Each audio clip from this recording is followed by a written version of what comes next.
News programme with a difference. It's fun. No, he didn't say that, though.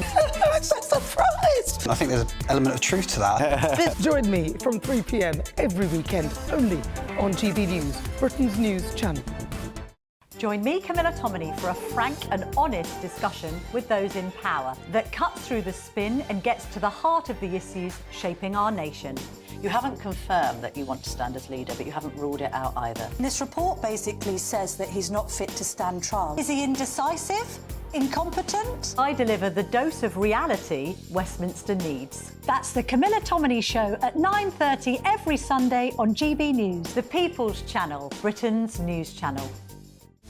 This is Britain's Newsroom, where your voice matters. It's just astonishing. With expert analysis and honest opinion, we don't just keep you informed. We bring you unique perspectives you won't see anywhere else. Can't argue with any of that. When the news happens, it happens here. On Britain's Newsroom, weekdays from 9:30 a.m. Only on GB News. Good Afternoon Britain isn't just about us. The wonderful thing about this programme is it's about everyone watching. It's an interactive programme. Well, there absolutely is something to see here, and we're going to be talking about it more. Whether it's breaking royal news, Will, please bring us up to date. or indeed a particularly punchy speech in the House of Commons. Very, very curious. We bring it to you live, and then we bring you live reaction as well. That's Good Afternoon Britain, weekdays from midday. Only on GB News, the People's Channel, Britain's news channel. If you want your news to be straight talking, this is a nightmare for the Conservatives again. down to earth, It's not just Nottingham where this is happening, is it? and most importantly, honest, Hard-working, middle-class taxpayers, they'll get their book thrown at them. then catch me, Martin Daubney, Monday to Friday, 3 till 6 p.m. on GB News, Britain's news channel.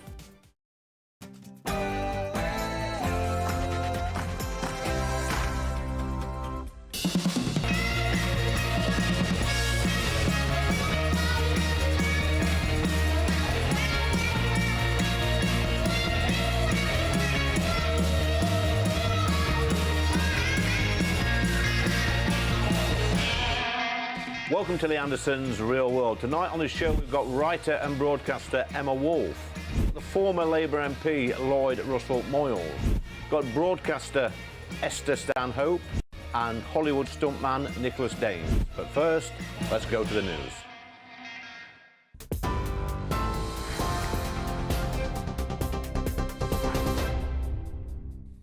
Good evening. The top stories from the GB Newsroom. Former Prime Minister Boris Johnson has exclusively told GB News now is the time to double down on Brexit and take advantage of our freedoms from AI to gene editing and financial services. He goes on to say we need a government that really believes in Brexit and we need the British ruling class finally to match the bravery and imagination of the 17.4 million people who voted to leave.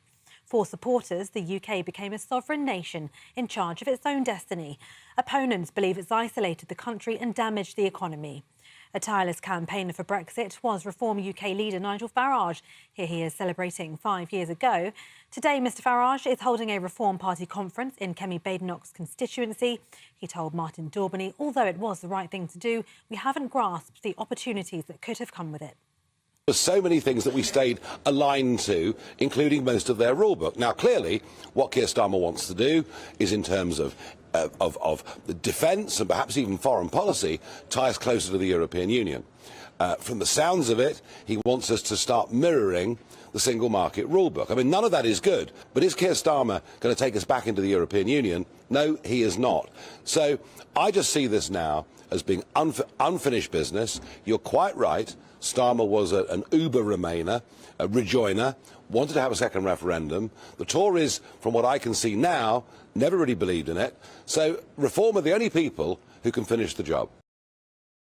Despite the economic disadvantages, Conservative leader Kemi Badenoch is remaining positive. 5 years ago, we had what was the greatest vote of confidence in our country. And as Brexit Secretary, I lots of EU regulations. I ended the supremacy of the European Court of Justice, but there's still a lot more to do, like a trade deal with the US. That's a Brexit opportunity that we need to take. We started those negotiations when President Trump was last in power. He is back again. The Biden administration didn't want it. I think Keir Starmer needs to look at that, look at where the opportunities are. That's where the growth is going to be. In other news, 3 judges who oversaw court proceedings involving Sarah Sharif in the years before she was murdered have been named for the first time. Judge Alison Rayside, Judge Peter Nathan and Judge Sally Williams were all involved in family court hearings related to the 10-year-old between 2013 and 2019. The last of 3 sets of proceedings saw Sarah placed in the home of her father, Irfan Sharif, and her stepmother, Bainash Batul, who were jailed for life in December for her murder in 2023. Tests are being carried out on the black boxes recovered from a passenger plane which collided with a US Army helicopter yesterday, killing 67 people. Officials in Washington say they're going to attempt to salvage the wreckage of both aircraft today. 40 bodies have now been found and 27 people unaccounted for. An investigation by the New York Times claims the helicopter flew outside an approved flight path and there were staffing irregularities in air traffic control at Reagan National Airport, with one controller reportedly juggling 2 jobs, planes and helicopters at the same time. Posting on his Truth Social platform, US President Donald Trump said the Black Hawk helicopter was flying too high by a lot. And if you're thinking about stocking up your wine cellar, then get on with it because prices are rising from tomorrow. Alcohol tax itself will rise in line with the retail price index at 3.6%, but a new tax on wines and spirits based on strength comes in at the same time. Now, this means the duty on a bottle of gin will rise by 32 pence and wine is to increase by 54 pence. And those are the latest GB News headlines. For now, more news from me in an hour. For the very latest GB News direct to your smartphone, sign up to News Alerts by scanning the QR code or go to gbnews.com/alerts.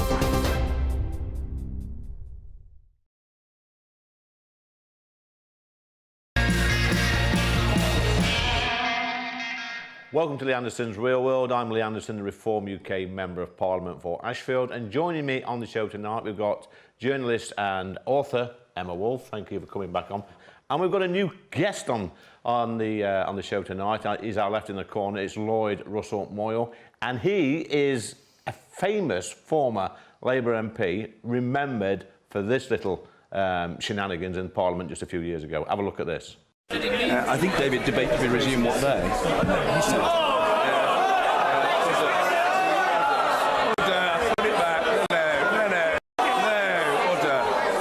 Thanks, Lloyd, for coming on the show. We saw this week, if you could stay awake long enough, we had the speech this week from Rachel Reeves about growth, about the economy, about how we're going to turn things around and invest in this country.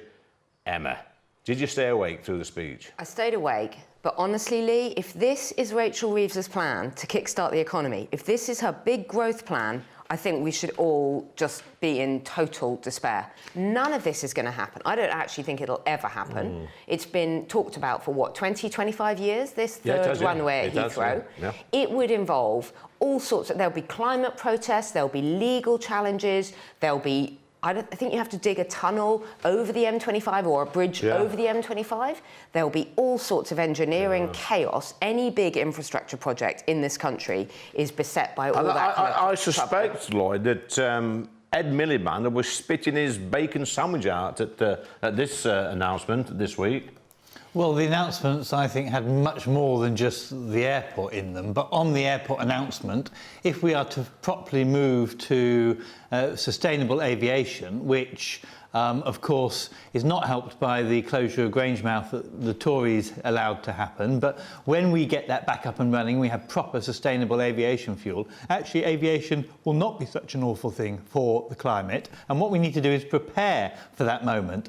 And so preparing for that moment doesn't just provide economic growth for when the airport is built, but you start building the companies will start locating in Britain that are going to invest in sustainable aviation, that are going to invest in, and so it is a 25-year build up, and that's why you will start to see growth earlier rather than later. But of course, we've seen these sort of projects before, haven't we? With HS2, classic example. Well, we haven't finished HS2, we haven't sorted that out. I'm really glad that you raised Ed Miliband, our net zero green energy secretary, wherever. He's gone suspiciously silent this week. He's gone AWOL because he's a vocal critic. Last seen playing a ukulele in a field.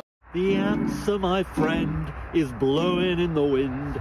I mean, what an embarrassment that was. But yeah, carry on, Emma. Right. Responding today to the court case that will evaluate whether there should be more coal, and that is that has come out today. Within minutes of the announcement, London, and Heathrow is in London, London's own mayor, Labour's mayor, Sadiq Khan, was saying that he would fight that all the way. Yeah. Our own Prime Minister, Keir Starmer, there's always a tweet, Keir Starmer talking about opposing the third runway at Heathrow. This is absolutely pathetic. And lots of what Lloyd says about needing a third runway, fine, fair enough. In 25 years, well, it's quite a long term. But the fact is we need growth now. If this is her growth plan, the other growth plan was we're going to build a train line between Oxford and Cambridge that will rival Silicon Valley. And everybody held their sides laughing. This was... Let Lloyd come back. That's it. On the Silicon Valley thing, I think that is untrue. I mean, I was with Nigel after the Nigel Farage after the announcement, and he admitted that the Silicon Valley between Oxford and Cambridge is actually a good idea. It is a good idea because we are the world leader, or the European leader at least, in thinking and developing new technologies, but we are awful at then turning them into commercial projects. So working with the Americans, creating a base here, and that is where you want it. And it isn't just about a new railway. It is about, of course, making sure we have the AI revolution, which Peter Kyle announced only the week before. It is about making sure that we have building all along that arc so that we can have new houses, which she's announced, reduction of planning restraints. I mean, Nigel's problem was that where do we get the energy to run all these big computers from? It's a fair argument. Which is my point, is always that, well, that's why we need to build some more nuclear power stations, because they're the ones that take about 25 years, Lloyd, to build. Exactly, and we've already got one halfway built, another one starting, and we need two more at least online. Can I just point out, British people are not idiots, right? We all agree that we need growth. But when we see the Chancellor and the Prime Minister announcing policies that actually mitigate against growth, they actually, they stifle growth. Such as employment. Small businesses across this country, they are the absolute fuel of growth. Right? When you start taxing employers so stringently that the pips squeak, that when you even have massive businesses like Sainsbury's and Lloyds Bank who have to announce closures and job layoffs, thousands and thousands of job layoffs at the major supermarkets. She makes a fair point, don't she, Lloyd, on this new employment legislation, which is due to come in April, I think. National insurance rises. Yeah, national insurance rises. Employers' rights. It's going to affect small businesses. I think there's very little evidence that employers' rights will reduce the number of jobs. And there's a lot of squealing from businesses, just like there was when we introduced the national minimum wage and paternity rights originally, and in fact it produced no downturn in the economy. I think on the national insurance rise, there is a point there, and I do think that the Chancellor is going to have to re-look at some of that, because that does harm particularly part-time workers who are very often, it's very important to get them in work, you know, people who are parents who want to work part-time so they can look after their kids the rest of the time, and if you push them out of work you actually increase the benefit the benefit burden, so it's a lose-lose. So I think on that there's a point, but on the idea of employment rights, reducing jobs, actually the evidence is the opposite. Employment rights means you have good stable jobs. I visit businesses most weeks, and for example I visited one recently who had, I think it was 40 employees, just a small business. It's going to cost that firm an extra £40,000 a year in cost due to this budget. Why doesn't the Chancellor know this? Well, the Chancellor has inherited one of the worst economic situations since the post-war period, because the Conservatives and cheerleaded on by yourself a lot of the time, wrecked the economy. They played fast and loose. They destroyed all of our trade ties with our closest neighbour, and they haven't replaced them with decent trade deals. I know, let's freeze all the pensioners so that they end up in A&E, and then we've got people dying in the corridors. So many of her decisions nibbling around the edges. They're not big savings, nibbling around the edges of things, raising national insurance on employment. This is the way that we grow this country. And then the best she can come up with is a third runway at Heathrow that may or may not happen by 2050. And a new railway in the north, and a new railway between Cambridge and Oxford, and building between that, and the new Silicon Valley, and AI, and making sure we're leading the world on that. It's not just the airport, let's be honest. None of this is going to happen in the Chancellor's political lifetime. It's not going to happen in the Prime Minister's political lifetime or the lifetime of this government. So if this is their plan for growth, people are not attracted and they're not investing in this country and they're leaving. What would you do? Listen. I'm not the Chancellor. Lloyd, I mean, it's a fair... you look at the front bench of the Labour Party, you've got the Chancellor, Rachel from Accounts, which is, I don't know, who's got an economics degree, worked for the Bank of England and worked for a retail bank. Yeah, she ever run a business. I mean, this is the thing. We should have business people. In the papers this week, Michael O'Leary was calling her Rachel rubbish. When you say we should have business people, you mean we should either only have, Elon Musk's, who are the big business billionaires, or are you saying we should only have small business owners, and anyone that's worked senior in a business, it doesn't account? We have lots of people who have worked in senior positions in companies and have made senior budgeting decisions. Yes, they might not have owned the company, but publicly limited companies are owned by millions of shareholders. So I don't quite understand what your point is. Well, they're just management accountants, aren't they? Wes Streeting on the NHS talking about reform. Rachel Reeves talking about growth. Keir Starmer talking about smashing the small boats. We're not idiots. You can't just say things again and again. You can't just announce things returns are up by 20%. We're returning people who are illegally. Listen, Lloyd, let's not go down that road, mate. Listen, I want to ask you this, Lloyd. If you were sat on the green benches now, what would you be pushing back on? What would you be saying, feeding back through to the ministerial team, back to people like Rachel Reeves? What would you be saying? Well, I would say on the NI threshold, I think you need to look again. I think you need to actually abolish the upper rate of NI and make working pensioners pay NI, and then reduce the NI burden for small businesses and for... so I think you just shift the NI, and you'd raise more money that way. And I've said this to them directly all before, you know, kind of, and I still write to them. I still write with my scrawly ink pens and send them in because I think, well, they're not going to get rid of me that quickly. I do also think that they need to look again a bit about some of these devolution plans to make sure they're getting it right. Cancelling elections doesn't really quite sound right to me. The right thing, it's not the focus it should be. And I would also be saying that I think we need to be looking at a proper energy policy where we are committing to building 2 nuclear power stations in the next few years. It sounds like a Reform UK Member of Parliament. There you go. Sign him up instantly. What about the millions of people that are sat on benefits? What about the millions of people coming into the country who are being given free healthcare, free housing? Most benefit recipients are pensioners. Free right, education. guys, look, coming up next, we're going back in the day with Esther Stanhope.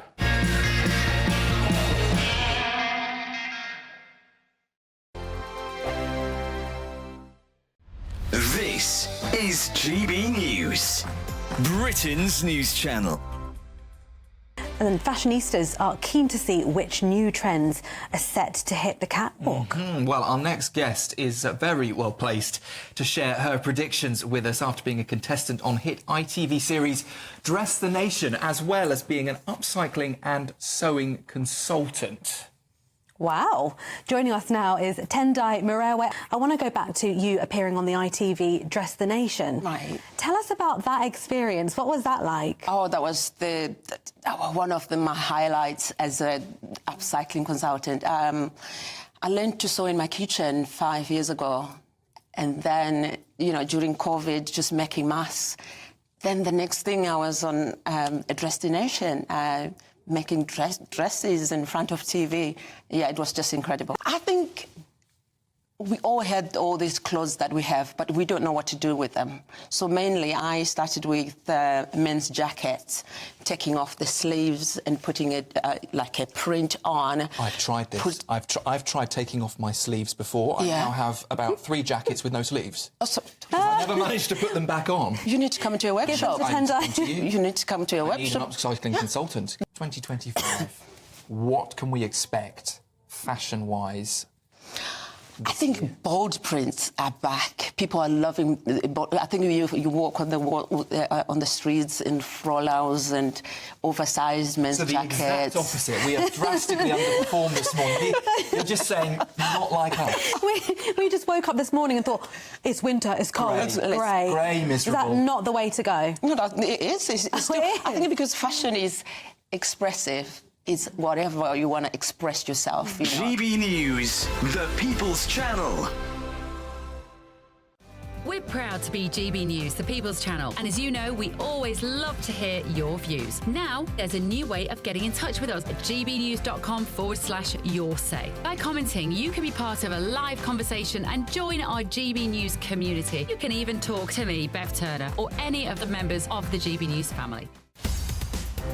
In the GB Newsroom, we bring you the news as it happens. With our team of dedicated journalists across the UK. We're ready to keep you up to date with what's happening every half an hour, every single day. Bulletins here on GB News, the People's Channel, Britain's news channel.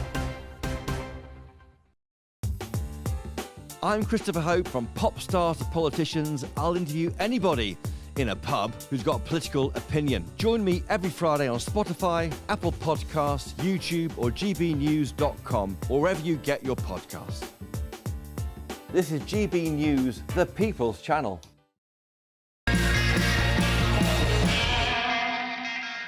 Welcome back to Lee Anderson's Real World. We're going back in the day now with Esther Stanhope, leadership coach. You are like a public speaking expert as well, conferences, political speeches, I would imagine, pop stars, film stars, stuff like that? Mainly people in business. I help them to present, to pitch, to go on panels. I'm a TEDx speaker as well, and I talk about personal impact and influence. And I even wrote a book about public speaking called Goodbye Glossophobia. What is glossophobia? What does that mean? Glossophobia, the Greek word glosso is tongue. It's actually the word for the phobia of public speaking. Okay, glossophobia. Okay. So I do a little bit of public speaking. I know. I'm in Parliament, I do conferences, and just have a look at this clip here that... this is me speaking in, I think it was Chester just a few weeks ago. Have a look at this. You know, when Keir Starmer just a few weeks back, he said, a few months back actually, he was talking about releasing the sausages. I mean, I thought it was a slip of the tongue, but he's actually done that. What he's done is he's released some silly sausages and he's put them in his cabinet. Well, you saw that, didn't you? It was a bit, some people said that was a bit naughty. Cheeky? Well, cheeky, a little bit humorous, trying to make a serious point at the same time. Can you give me any tips? I can give you some tips. Silly sausages. So you've got a very particular S, the way you say the word S. So say silly sausages to me again. Silly sausages. Silly sausages. You've got a really distinctive S. I actually really like it. Some people get a little bit self-conscious about their speech impediments. So, for example... Oh, thanks for that. It's not an impediment. Okay. But you know, Winston Churchill had a speech impediment, so you're in good company. So I have got a speech impediment? No, you haven't. Oh, maybe there. No, but you've got a very distinctive voice and a very distinctive way of saying your S's. Yeah, you're getting but the sausage thing, I mean, I agree with the whole sausage debacle. When Keir Starmer said the release of the sausages instead of the release of the hostages, my theory of that is that I think he was working from a script. He was reading from an autocue, you could say he was, yeah. And the problem with reading from an autocue is that it's words in front of you and you're not kind of like emotionally attached to those words. It's like a jumble of words and you're just saying them really well. So if you get, hostages, it's almost like it meant nothing. It was just a word. So the return of the sausages, it was just a word that came out. So I think that the danger of doing autocue is that you're not connecting with the words. And if you don't connect with the words, how's the audience going to connect with you? But actually, during that speech, probably that's the one thing that people remember. It's the only thing people remember. Yeah. It's all I can remember. It's all I can remember. I wrote about it. So you would have coached other people, you would have helped other people with their speeches, their public speaking. Any famous people amongst them, Esther? Actually, I am quite a big secret for a lot of my clients, some of my CEOs that I work with. But when I was a producer at the BBC, I launched Vanessa Phelps' show, for example. We had people coming in to the BBC all the time. Boris Johnson, I once gave him some advice and he didn't take it. Really? Why is that? Well, my bit of advice for Boris Johnson was, he said, oh, have you got any tips? And he was really rushed, because he used to come in on a bike, in the studio on a bike. And he said, oh, yeah, got any tips? And I said one day when he came in, yeah, I've got a really good tip for you, Boris. All you've got to do is love your audience a little bit more than yourself. Oh, dear. Do you think he took my advice? Probably not. Of course he didn't. You're going to get a lot of people come to you at different stages of life, Esther, that's going to do public speaking for the very first time. And I know it can be daunting, especially if you're on a big stage with, thousands of people there, hundreds of people there. And sometimes, for me, it's more difficult. I mean, I've done conference last year, 4,000 people stood on the stage. I felt okay.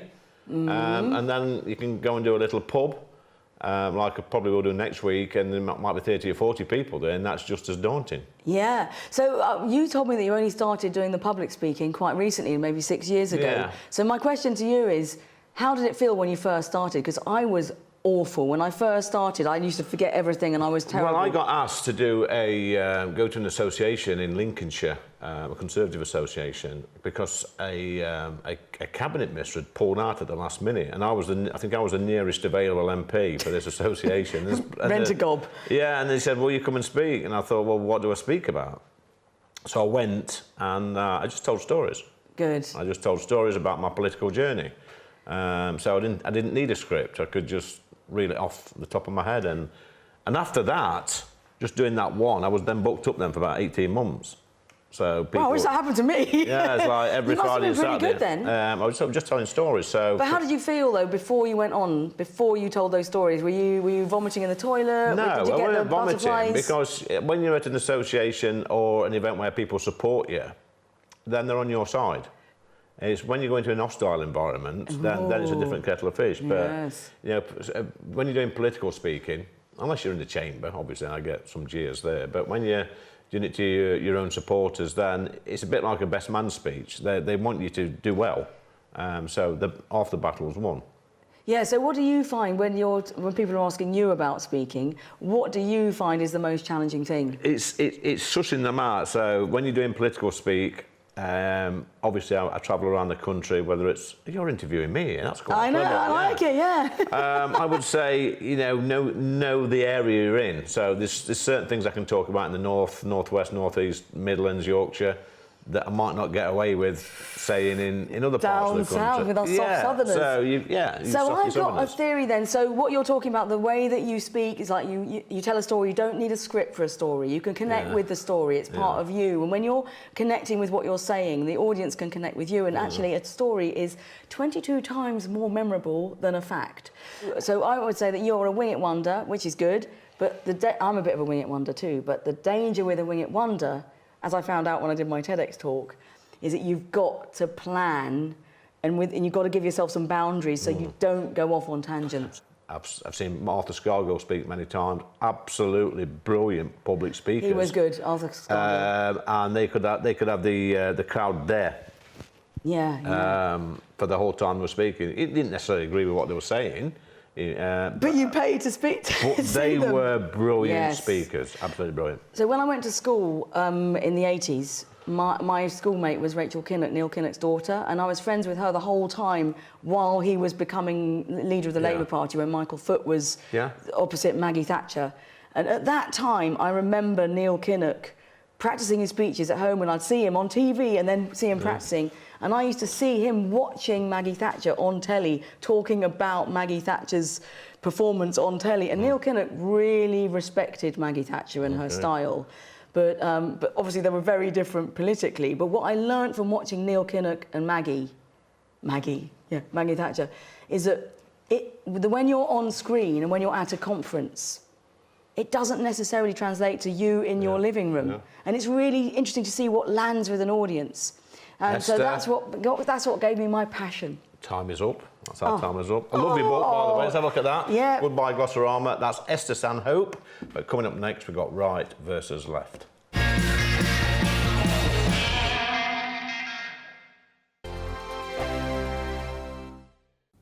Hello there, good evening. Welcome to your GB News weather update from the Met Office. As we head towards the weekend, often staying rather wet and windy to the northwest, largely dry elsewhere, and we could even see some sunshine at times. But for now, a frontal system, it's largely fizzling out across the country, but it's leaving behind a fair amount of cloud, a slight ridge of high pressure building behind this. This is where we're likely to see the clearest of skies, so turning chilly here, even possible seeing some frost by the time we reach the morning. But across a large bulk of the country, that's where the cloud is likely to stick around, and also starting to see some cloud push into the northwest, turning rather windy here as well. But most towns and cities just about staying above freezing, but in those clearer skies across rural spots, that's where we could just dip below and see that frost start to develop. So to start the weekend then across Scotland, a bit of a mix between clearer skies and also some cloud further south, so likely a chillier start across the far northeast with a risk of frost. But a change on the way, turning very windy across western parts of Scotland. Some rain just starting to move in here, similar across Northern Ireland, fair amount of cloud here, turning very windy, particularly around coasts, but plenty of clear skies across Wales, parts of the southwest, so a frost risk here, but elsewhere quite a grey start to the weekend. But the good news is the clouds should break up nicely, allowing for some sunshine to develop, particularly across Wales, parts of the southwest, northern parts of England should start to see some sunshine, but across the southeast staying rather cloudy for much of the day, and still very windy across the northwest. A chance we could even see some gales to the very far northwest of Scotland. Cloudier here with some drizzle starting to move through, but temperatures around about average for the beginning of February. Now Sunday, that front moves slightly more inland, so quite a damp day on offer across parts of Scotland, northern parts of England, but any rain largely petering out by the time we reach the afternoon, and plenty of sunshine across the southeast where it's been largely cloudy the last couple of days. And into the new week, still rather wet and windy across the northwest, but largely dry and bright across the southeast. That's it from me. Bye-bye. If you want your news to be straight talking, This is the nightmare for the Conservatives again. down to earth, It's not just Nottingham where this is happening, is it? and most importantly, honest, Hard-working, middle-class taxpayers, they'll get their book thrown at them. then catch me, Martin Daubney, Monday to Friday, 3 till 6 p.m. on GB News, Britain's news channel. Headliners on GB News 11 p.m. every night. It's got 3 top comedians going through the next day's newspapers so you don't have to read them, which is great. That's a good point. He's lying. I mean, maybe he's not lying. That's Headliners every night from 11 p.m. and 5 a.m. as well on GB News, Britain's news channel. Join me, Nana Akwe, for an informative, interactive news programme with a difference. It's fun. No, he didn't say that, though. I'm so surprised. I think there's an element of truth to that. Join me from 3 p.m. every weekend, only on GB News, Britain's news channel.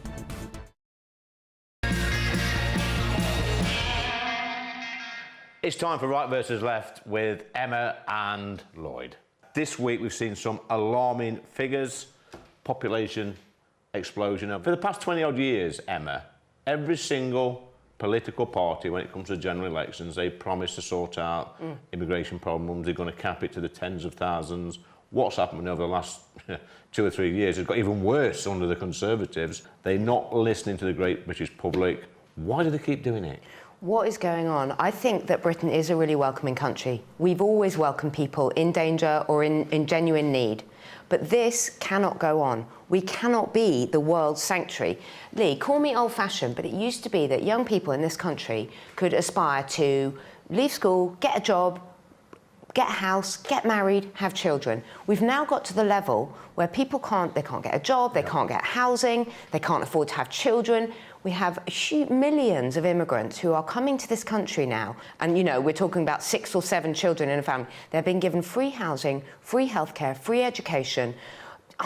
Our infrastructure, and it sounds xenophobic to even say it, but the infrastructure of the country simply cannot cope. I could see Lloyd smiling here. He thinks that's good news. Lloyd? I hear people bemoaning that we aren't having enough babies in this country, and that we have a population shrinking, and that we're shutting down schools because there aren't enough children in London and city schools. And then suddenly, the next day, you have someone coming on bemoaning that we have too many people arriving. In fact, those children that are children of immigrants become British people, they grow up here and they contribute to the economy. Do you want more children or do you not? It's, I'm afraid, a schizophrenic approach, and you need to make your mind up. I'll tell you, it's not schizophrenic at all. I want British people who are born in this country to be able to afford to buy a home, to have children of their own. I don't want people coming over to this country when we can't actually cope with the numbers and having 6 or 7 children, being on benefits and claiming free healthcare, free education. Well, this idea I do think that charity begins at home. If we can't afford to even keep our pensioners who served,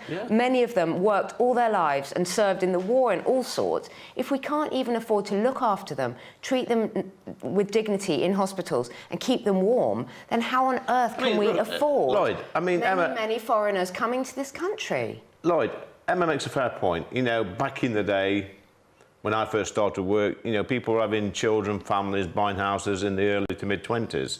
Now, the young people are still living at home, you know, at 30-year-old, and they can never imagine to get their own family or buy a family home or get a mortgage, or it's totally out of their reach. That's because the price of houses has gone up extraordinarily high. Due to? Due to house price inflation and population increase. Well, immigration. We have the same number of housing units now as we did in 1970 per head of population. So this idea that there's some huge shortage is not necessarily true. If you look down in the figures, what we have is the wrong kind of housing. We've sold off council housing. We've sold off the cheap housing that people can get onto the ladder. And now we have far too many private rented houses. We need to get rid of them. We need to return them back to the bought sector. And we need to increase wages or reduce house prices, one or the other, so people can get on the property ladder. And we need to build. We need councils building.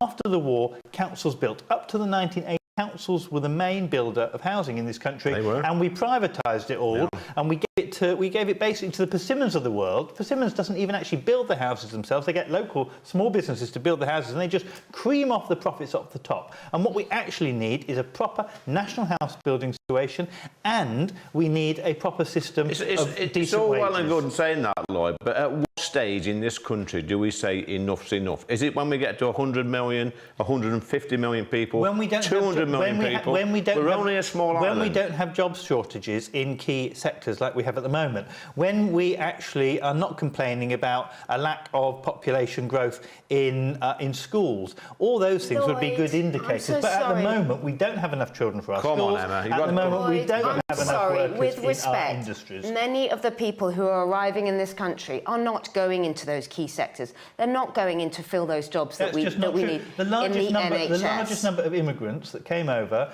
they were for social care last year. And 100,000 people for social care. And this is the problem. This is a big problem, Lloyd. It's not true that they are not going into those sectors. That's exactly the sector they are going into. When did we become the sanctuary for the whole world? When did we start to say? When did our borders? We're still one of the lowest number of recipients of international people. When you've got a country like ours, Lloyd, and you're quite right with the social care, what you mentioned earlier, with 100,000 people coming in, but these are people coming in on minimum wage. At minimum wage, they're paying probably about £2,000 a year in income tax, a few hundred quid a year in national insurance. So the actual contribution to the treasury is about £2,500 a year. Saving money on the social care bill. But when they're bringing in 4 or 5 children, some of them, have got medical needs as well. It's about £5 or £6 a year to send a kid to school. There's 30 grand straight away. And those kids will grow up contributing to the economy and be British children. Getting universal credit. They will be good, hard-working British children. Yeah, but I think what is the difference? It's costing us money. No, well, what is the difference between someone who is a British-born child and someone who was born somewhere else but grows up in Britain and then lives in Britain for the rest of the time? I don't see any difference in those people. What do you see that's so different in that person? No, but I don't understand why you think we need so many foreigners coming to this country. I don't understand why we need that. The thing is, the thing is, people guys, aren't having more children because they can't afford to have more children. It's all well and good importing carers and nurses and whoever from these countries, from third world countries, from some continent, from Africa.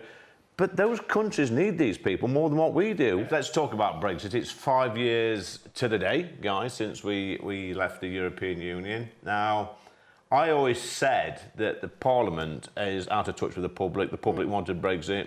75% of Parliament, when Lloyd was there, didn't want Brexit, and they've done their best to delivering a proper Brexit. The Brexit that the British people voted for. They don't want it. They've been very mischievous, Lloyd, I think, Parliament have over this whole issue. Well, look, I represented a Remain seat, and I was a Remainer, and I pledged when I got elected that I would do everything to get the very softest Brexit that I possibly could, and that's what I aim to do. Other MPs will have to account for themselves, but I think in a democracy you have to allow the dissenting voice to continue putting the dissenting argument. That's how democracies work. Yeah.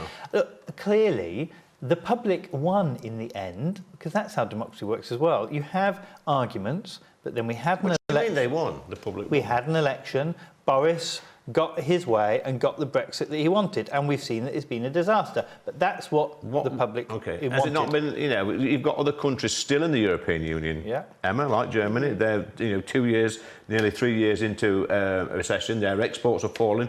They're struggling, but they're still part of the European Union.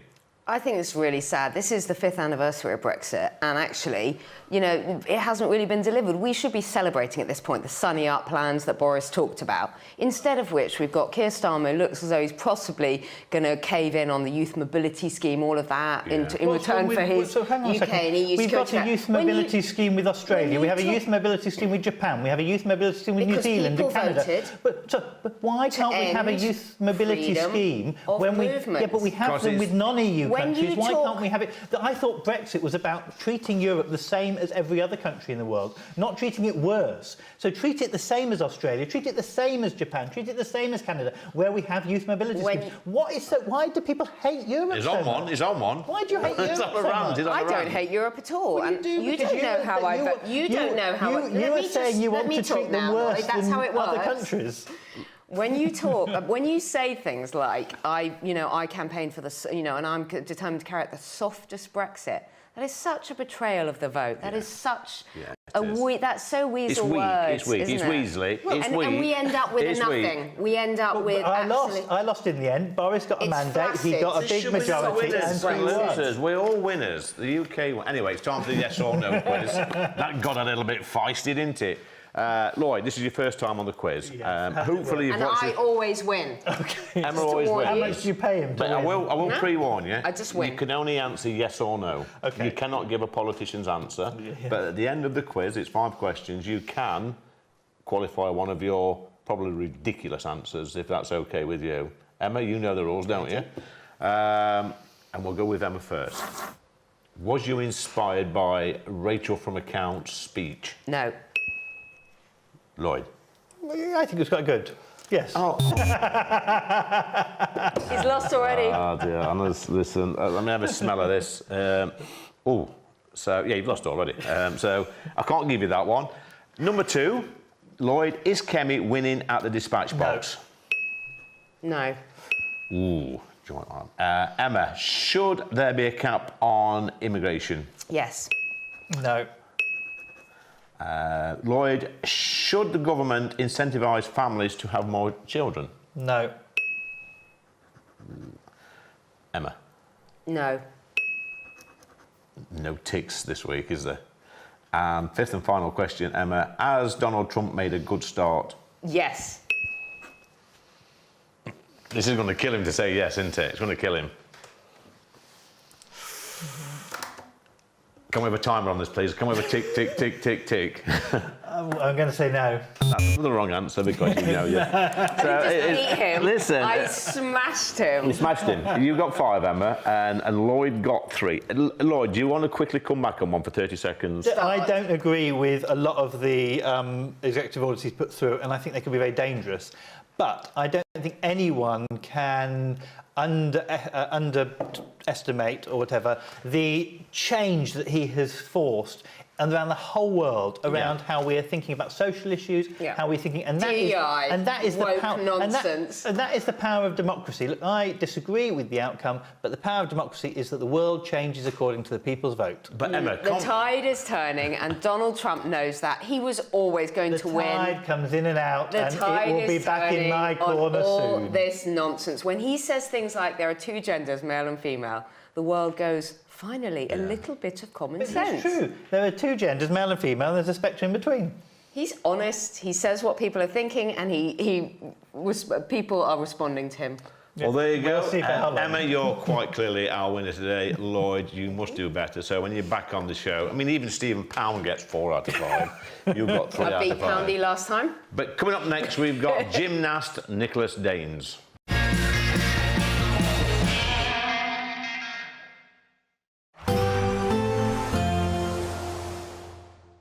Can't wait to get in that sea. Lovely and warm. Just like the feeling of having great travel insurance. All Clear Travel Insurance sponsors GB News Travel Destinations Forecast.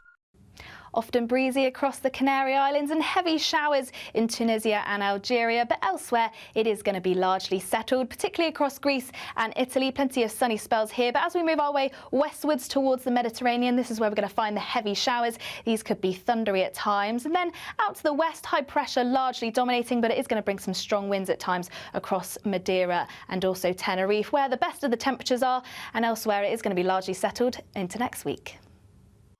All Clear Travel Insurance sponsors GB News Travel Destinations forecast.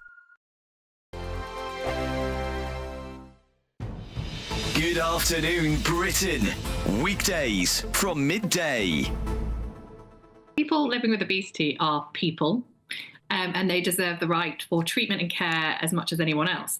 What we need to understand is that obesity is a chronic condition, or a disease, as some people call it. It's not a choice.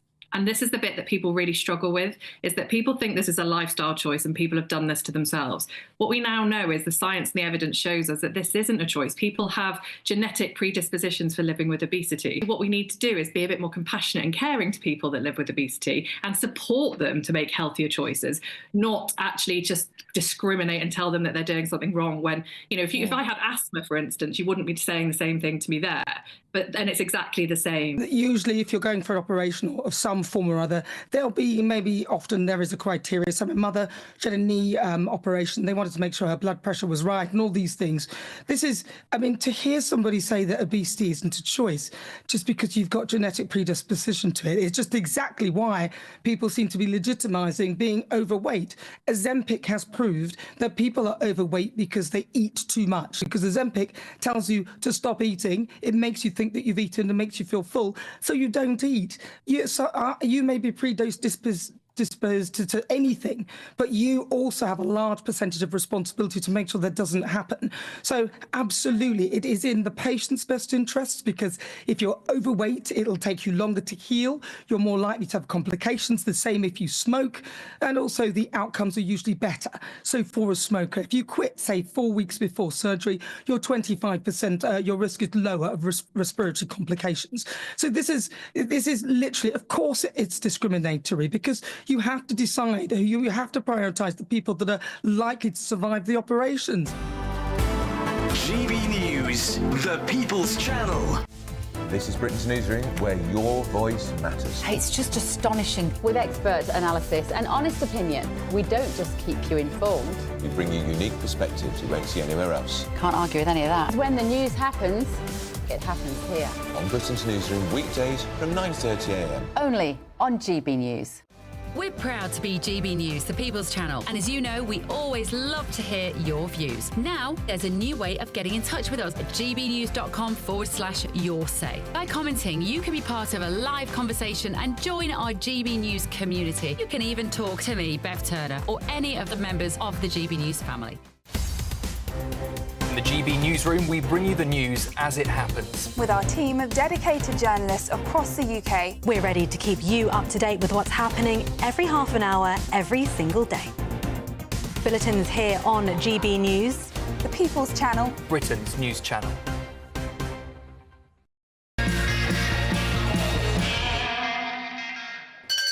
Sounds like last orders at the bar, and I'm delighted to be joined by Nicholas Danes. Oh, by the way, we've got a bit of a film star. He's been in such blockbusters as Harry Potter, James Bond, all sorts of... Mission Impossible, Jurassic World, You might not Batman. recognise him because he's a stuntman.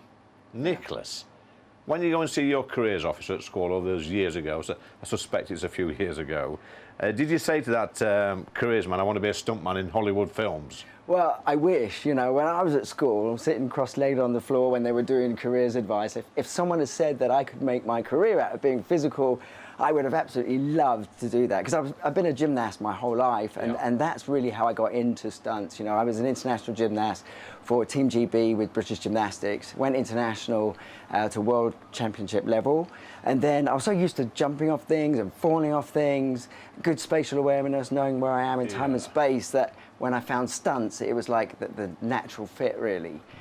And then... But there's a bit of a difference, mate, between, you know, being on a springboard or the rings or whatever on in a gymnastic competition than jumping off buildings on fire. Well, it's quite similar in a way, Really? more similar than you think, yeah, because you're drawing on your your core disciplines. Yeah, so in the gym you're doing somersaults and knowing where you are in time and space, and it's very much like that when you're jumping off a building.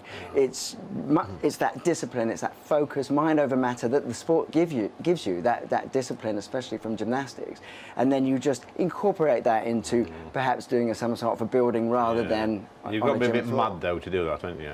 Well, for me, I'm not an adrenaline junkie. It's really what I do. I've done it my whole life, gymnastics and being physical. So it's just like honing in on that and mind over matter. What was your first ever stunt in a TV programme or a film? First one was London's Burning. I was just in a fire. I was actually, I've seen a clip of that a few days back in my hotel room, the old 80s and 90s series, weren't it? Yeah. I loved it. It was great. And then I did Casualty, and I've done EastEnders, of course. So being here is like being on an EastEnders set. But what about your big break into like Hollywood films? When did that occur? Well, so I then joined the British Stunt Register, that's the BSR, and that is a world-leading organisation supplying stunt performers and coordinators to the industry, and that's been going since 1973. So I joined that register, and you have stringent tests that you have to do. You've got to do 6 disciplines to a certain level in gymnastics, trampolining, high diving, rock climbing, work with vehicles, horses, and then you join the British Register as a probationary member, and they have a career graded scheme all the way up to coordinator level, and that's what I do now. Can you go to like a stuntman school? Well, essentially the BSR outline a criteria that is essentially training you, and with guided training programs that we have that bring you on right from beginning to coordinating, from a probationary member all the way up to coordinating. So the core skills that you do, like I said, from the gymnastics, you're drawing on your gymnastic ability, your spatial awareness, and the high diving gives you spatial awareness as well. So eventually it all comes together so that you're prepared. There must have been one stunt though, Nicholas, during your career where you was thinking to yourself just before you did it, why am I doing this? Well, one of the biggest stunts I've done is jumping from a 7-story building with 1 3/4 somersaults, and that was actually for Claire Goose, so I was doubling a woman at the time. And what was the scariest, being dressed as a woman or jumping off the building? Well, you got the costume and a woman's costume, so that's hard. You've got all these things to deal with at that height. Yeah. But yeah, there's nothing natural about pushing yourself off a building from 7 stories when the airbag below looks like a postage stamp. But you just have that discipline and focus and that mind over matter that really separates you from somebody else. But again, I'm just drawing on what I do for a living, and I've been a gymnast my whole life, so I know where I am in time and space, and I'm able to land safely. Yeah, so we've got a director here who's a bit finicky. So he was like directing this film where he jumped off this 7-story building, and he got to the bottom, and he says, "No, do it again," because he was like 1 inch, out of camera shot. How would you feel about that? Do you have to keep doing it and doing it again? You do. I mean, it's very rare that it's a one-take wonder. But on a stunt like that, you'll have several cameras on it, so they can hopefully capture the action as you do it from each angle, and you won't have to do it too many times. And that also puts, so when you do a stunt, you'll have an adjusted fee for each time you do it, depending on how difficult it is. Also, you get paid per take, do you? You will do on something like that, and then once and that will be a impetus for the production companies to get it right, because obviously the more times you do a stunt, then the more chance it could go wrong, and even the simplest stunt can go wrong. And has it gone wrong ever?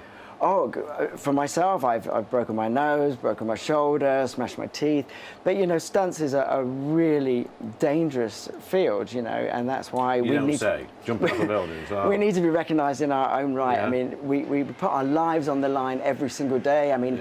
I've had friends, colleagues that have ended up in wheelchairs. My very good friend David Holmes, he's just had his documentary out, The Boy That Lived. He was Daniel Radcliffe's double. We worked on the Harry Potter films together. We were Quidditch players together, and an accident left him as a quadriplegic. So we really do put our lives on the line every day. Why? Because we love what we do, but it is an art form, and it really needs to be recognised in its own right. Like with the award ceremonies, we don't have an Oscar still in our category, which is a travesty. That's ridiculous, isn't it? Because like people who write songs for films, they get Oscars, don't they, in awards? But let's put it to the test, shall we? This is going to be your biggest stunt so far. If you grab a pint pot, Nicholas, one of those with the spots on, we'll give you the easiest pump, as we always do on this show. You've got to pull a pint in 30 seconds. Yeah, this is 3, definitely... 2, 1, go for it. Okay. Have you done this before? No, I haven't done this before. Oh, you're making a good job of it, aren't you? So yeah, that's it. You just tilt your glass and get the froth to the top, put that on the bar, and, and you know what? You know how you said you get paid per stunt, and if you get it not quite right, you have to do it again. I think you'd actually make a fortune with that, because that is awful. That is why I'm a stuntman and not behind a bar pulling pints. You're going to be a perfectionist when you're a stuntman. I can imagine that you're a perfectionist. Yeah, give me a few more goes and I'll get it right. You get what? So I want to give you probably, I don't know, 3 out of 10 for that. But if there is any young men or women, because I suppose there's women in your industry as well. Oh, lots of women. And they're thinking, oh, what am I going to do with my life? You know, I've done a bit of gymnastics, I might have been in forces, you know, I've got a bit of coordination, I'm not fit for a bit of danger now and again. What sort of advice, and how do they get into it? Well, I would recommend that they contact the British Stunt Register, and once you join the British Stunt Register, you go in a book, as if by magic.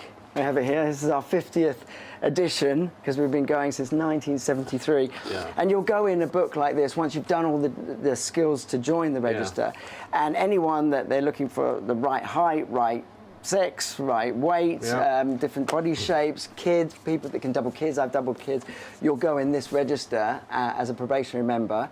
And then, so when someone's looking for that, then you'll get a call to work. Well, mate, that's a very interesting conversation. First time ever, by the way, I've spoken to a real-life stuntman, and I guess it must be annoying sometimes seeing yourself in all these films and nobody knowing it's not you, or do you get a secret dig out of that? Well, sometimes you are yourself. Like in Jurassic World, I was the smuggler releasing the dinosaurs, and you'll see yourself as yourself. But 9 times out of 10, you're behind the scenes. I mean, I'm in Wicked, which is up for 10 Oscars. I was part of the stunt team of that, which was coordinated by Joanna McLaren-Clark, and fantastic team. Cynthia Enrivo was amazing with the wire stunts, really innovative stunts that the team provided. But you won't know it's me. I'll be like a munchkin running around and stuff. Well, that's rubbish, by the way. It was great. But don't give up your day job. That's Nicholas Davis. I won't. Thank you, mate. Thank you very much. Great guy. Thanks for watching Lee Anderson's Real World, and it's 5 years ago today since we left the European Union. So coming up to talk about that is Tom Harwood.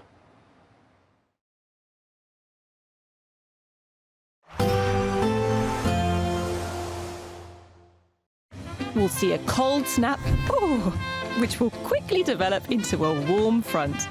Boxed boiler repairs, sponsors of weather on GB News.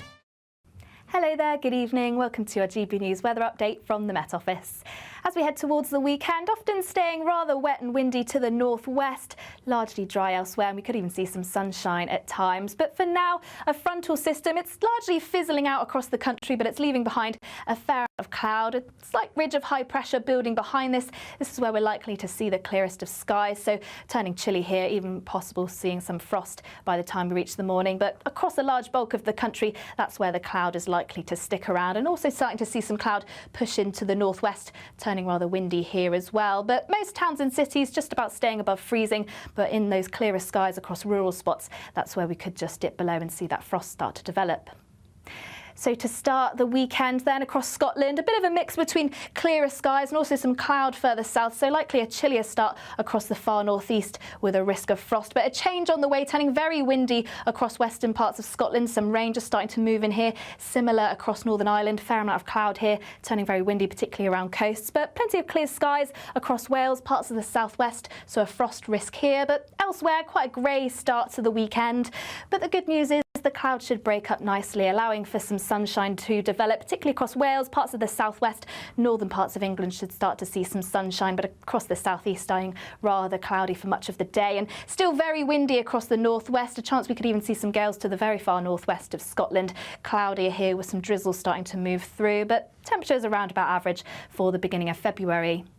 Now Sunday, that front moves slightly more inland, so quite a damp day on offer across parts of Scotland, northern parts of England, but any rain largely petering out by the time we reach the afternoon, and plenty of sunshine across the southeast where it's been largely cloudy the last couple of days. And into the new week, still rather wet and windy across the northwest, but largely dry and bright across the southeast. That's it from me. Bye-bye. We can expect clear skies, leading to a light and warm day ahead. Lovely. Boxed Solar, sponsors of weather on GB News. Mornings don't have to be tiresome, especially if you have the right company. Wake up to news as it happens, opinion and debate, and of course, a little bit of entertainment too. Because when the kettle's on, we're on. That's Breakfast on GB News, a show worth waking up for. Every morning from 6 a.m. Only on the People's Channel, Britain's news channel. We'll spread the news, you spread the word.